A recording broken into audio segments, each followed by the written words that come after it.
Hey, is your gallery full of videos and photos you don't want? Now in this video I'll show you how to stop auto download in WhatsApp. But before we start, if you appreciate me making a video just like this, please give me a like and also subscribe if you're new.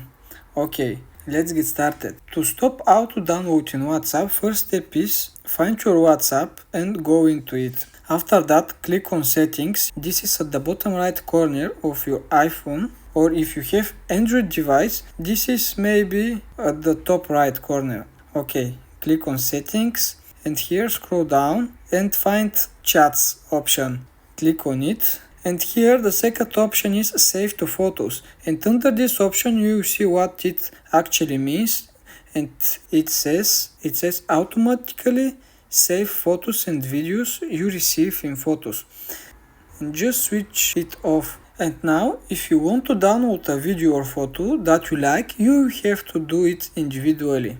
If this video helped you out, please give me a like and also subscribe if you're new, and if you have any questions around the video, comment in the section down below, and I want to see you in next video. Bye!